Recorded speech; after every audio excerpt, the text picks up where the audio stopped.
попадают по нему. Well, guys, it was a massive Ukrainian strike on Russian oil ports in Caucasus, Novorossiysk and Tuapse. Here you may see a Ukrainian Magura drone boat which is heading towards Novorossiysk port. Well, this drone actually was stopped by the Russian machine guns, by the Russian defense, but in Tuapse the attack was successful. No ships were hit, but Ukraine significantly damaged the most important part of the port infrastructure. Well, here you may see that the drone was stopped and later on finished. This image shows how it burns in the water, and according to the recent reports, there were at least 2 of the drones which were heading to Novorossiysk, but again, Tuapse strike was successful. Let me show you. And here is the video from Tuapse, where Ukrainian drone actually enters the bay. You may see huge tanker ships, and later on I will tell you why they are there and why this pier is very important. And this is the Russian Navy ship. You might see that it opened the fire on the drone, and drone continued its movement. It's very fast drone boat, as you can see, and it also maneuvers left and right, and here it maneuvers back to that pier with that oil tanker. You see, it goes and ship starts to retreat because it thinks, or crew thinks, that it goes towards it, but no, the main important thing is to aim towards this Russian important oil infrastructure. Here we go with kaboom. This is the main oil refilling station of this port bay. This is huge, one of the biggest in Russia. Russia uses this line to refill their oil tankers with oil. It's very hard to repair this stuff, and it is out of service for extended period of time, could be even for months. And this picture was published by Ukrainian Cyber channel. This is the track of the boat which hit this piers, I may call it, or it is the refueling line, it's better to say. And there was the oil tanker. Yes, it could be the target for Ukrainian drones, but I'm not sure whether this tanker actually belonged to Russia, because Russia continued to trade with other countries and they might send even their ships to the Russian ports. So it's better to cut this line for refueling. And by cutting this line, I guess Ukraine caused even more damage. So here's the scheme of the port, and the trajectory of the Ukrainian drone was like that, around. So this is the Russian military ship, this is the oil tanker. Ukraine hit this part. On the other side, there's some oil tanks and different infrastructure, and this part of the port is for grains and other stuff, so it's not fuel-related thing. It says Zernovoy terminal, so grain terminal, and here I'm not sure, but it's not gas, it's not oil. And on this video we may see that also extra kabooms happened inside the port, inside the city, I would say, behind the main port line. Locals reported about even some of the missiles which could have been launched from the drones themselves. So there is actually a modification of the Ukrainian drone boat Sea Baby, which could carry some of the rocket artillery system on top. Well, it's not a big caliber, but Russians say it could be effective. Especially in today's attack, they claim that it is the Ukrainian drone boat that was used. Alright, here we have one more video from the local eyewitness who filmed 2 of the kabooms actually, so we have the confirmation. Let's watch this video. Пацаны, как вам? One kaboom Как вам? and another one. Я вам. He says that "Я в ахуе," which means I'm surprised. Actually, I'm also kind of surprised with today's Ukrainian vivid open attack during the daytime. It's outstanding. But I think that after all, at night, the chance for successful operation is higher. And I have more info about Novorossiysk. Ukraine also launched some of the air drones, and Russia used the air defense as usual, and you may see the result of their operation. Yeah, they hit some of their own building, as it is reported and already confirmed by the eyewitnesses. Why it could be like that? Because for the last couple of days I saw many of the Russian air defense Panzer 1S missiles went into the same Russian buildings, but somewhere in Belgorod Oblast, or in the Kursk region of Lvov town. Let me show you some of the images. Alright, here we have it.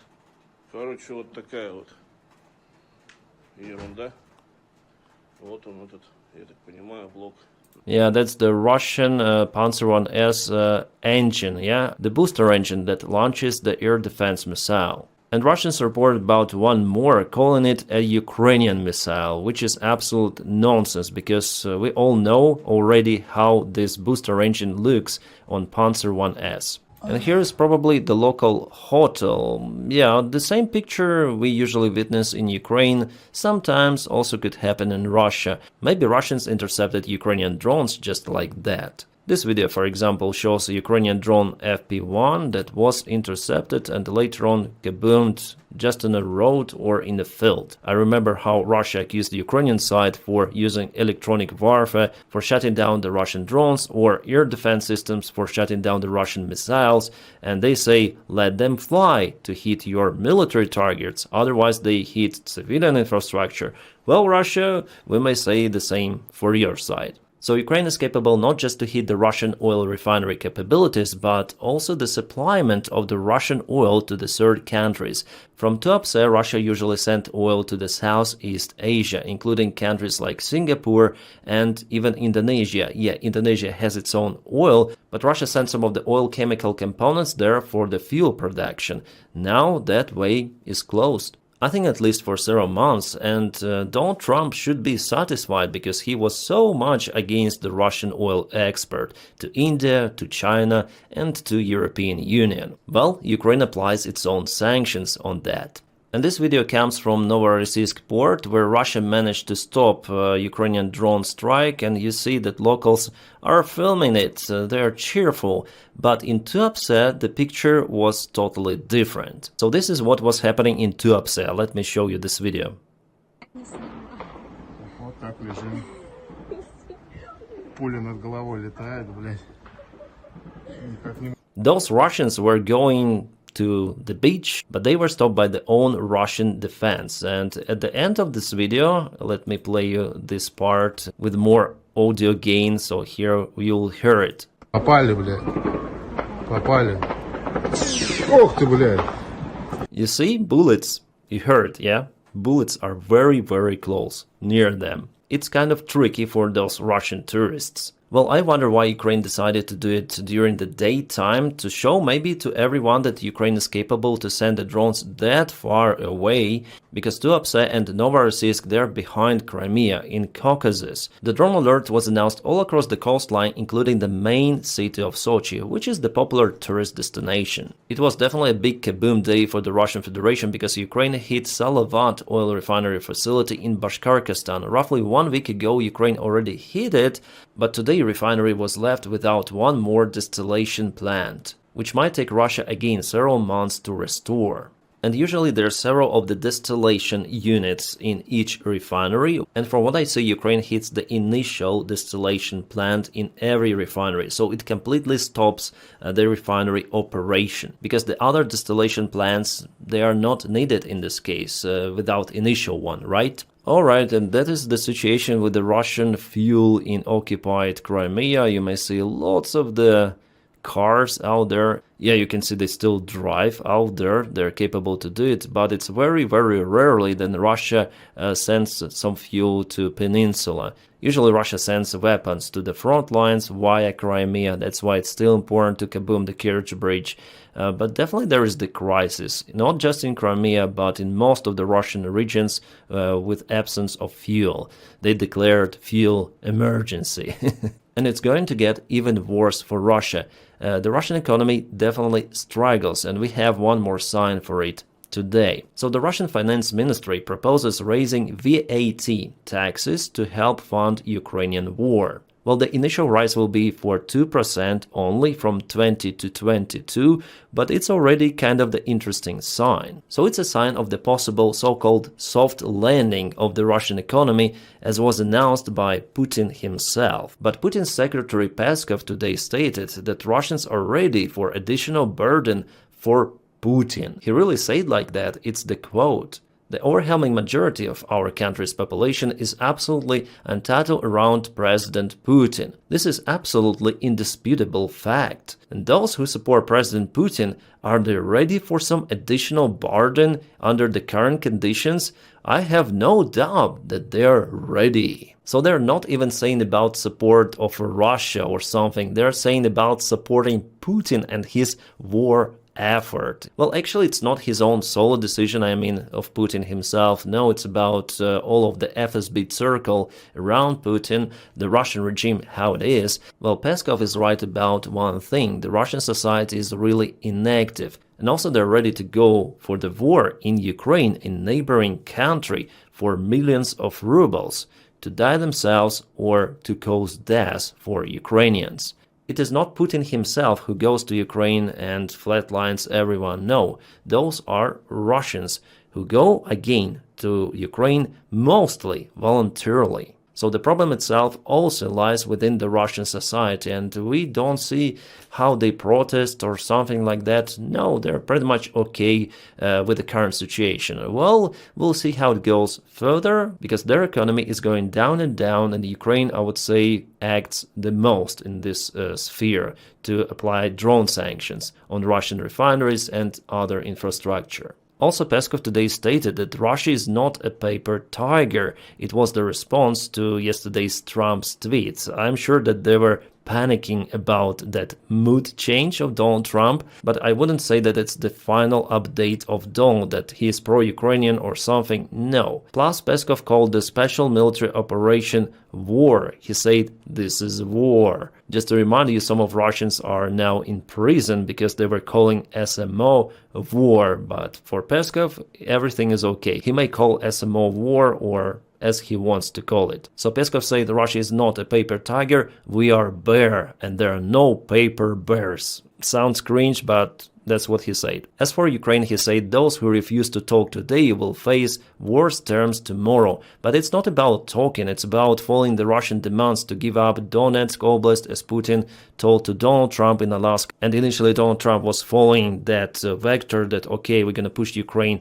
to give up its own territories, but Zelensky refused, and Ukrainian government in general. So at this point, it is not about negotiations, it's about Putin, who would like to continue this war. In the same statement, Peskov said that if Ukraine refuses for those negotiations, or in other case Russian demands, Russia will reach its goals in Ukraine using military force. But there are still some of the countries, including the countries of the European Union, like for example Hungary, which continue to support the Russian economy. And Syro, the foreign minister of Hungary, today stated that despite what Trump wants, Hungary will continue to purchase the Russian oil. So I think the most effective variant in this case is to apply Ukrainian drone sanctions on Druzhba pipeline once again, and then again and again. Luckily, Magyar knows that, and he will do his job perfectly. Just a couple of days ago, my friends, I told you about the strike on Kacha airfield, and I know this very well because I used to be there,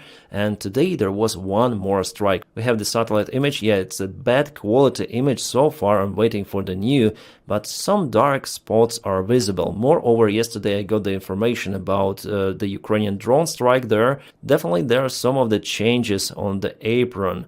We'll see next in a couple of more days, I hope not 2 weeks, but before, about what particularly was hit there. If it was a Ukrainian drone unit Primary, they usually publish video evidence. And as for the Google images, it looks like one more helicopter stand and airplane stand, and something there was hit for sure. Right guys, we have some breaking news. While I was filming this video, I got the report, first of all, from our followers on my channel, that Aalborg airport is being closed because of the drone activity. This is again Denmark. So just a couple of days ago, Copenhagen airport was closed, and now one more drone activity? This is something really unusual. And by the way, we have some of the video filmed from Copenhagen a couple of days ago. Yeah, this is what was spotted in Denmark just right now. Some sort of the object flying, as you may see, shining brightly. Usually, if it is a surveillance drone, it needs to gather some of the information. It would not shine. It would fly from the very long distance with a big zoom camera, with a thermal camera, night vision to gather the information. But here it's done like for purpose, to show the drone flying close to the airport, maybe for this airport to be closed and to cause all of those disturbances in the air traffic, and not only. And this is what was filmed a couple of days ago. Some sort of the flying object. It's not the airplane, it is something green out there, looks like UFO, but it's not the UFO. It is something different. Well, one of the lights is flashing like a strobe light. Actually looks like the military helicopter or something, but no helicopter activity was at the time at this particular place. The drones, by the way, they were not shut down or something, they just left the area and no one seen them once again. Crazy. And according to the latest information, more drones were spotted all across Denmark, at least in 3 of the areas, in Aalborg, in Elsberg, and in Sennerborg. I hope I spelled those names correctly, but it is not normal, and NATO should do something to protect the skies around its own members. Here's one more video from this distance with this green image. It's hard to say what is flying there. Could be an airplane, as for me, but locals say it is a drone spotted. Could be. Right, guys, we have some great news for Ukraine from our European Union partners. So there will be a reparation loan given to Ukraine. Could be given. The talks are still ongoing, but I think it will be like that. So 130 billion euros will be given to Ukraine in the next 2 years, 2027 and 2028, so in 1 year. Yeah, obviously Hungary will try to block it, but there will be soon elections in Hungary, and I think Orban doesn't have any chance to win those because TISA is leading the polls.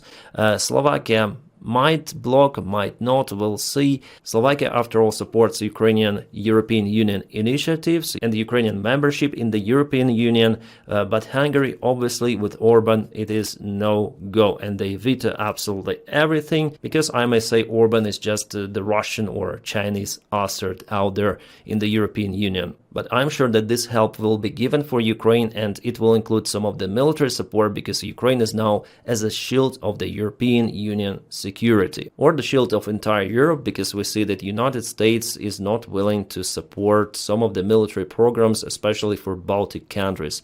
It's not a good sign, so Ukraine plays the great role here. My friends, as for the front lines, I'm gonna record the video tomorrow, but we have this major update. It is coming for now from the Russian channels, like for example this Z blogger Anatoly Radov writes that Russia lost Nikhanorivka village in Dobropilya direction, and it is crucial actually for Russians, because this encirclement of the Russian group out there is almost imminent. He says, sadly, we lost Nikhanorivka, Boykovka is in a gray zone, Novotoretsk is still under our control, but I have the information that Ukrainian forces are out there in Novotoretsk, despite what he says. Maybe there are fights ongoing with Russian presence. Well, this map is not so good, but Boykovka is over here and Novotoretsk is here. Ukraine is very, very close to cut the Russian supplies entirely, which will lead to the catastrophe for many of the Russian forces in this trap.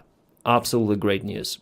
As usual, special thanks for my Patreon supporters and also members of the channel. Guys, thank you so much for your kind motivation and your kind support. My friends, I wish you all a peaceful sky wherever you are, and have a great time.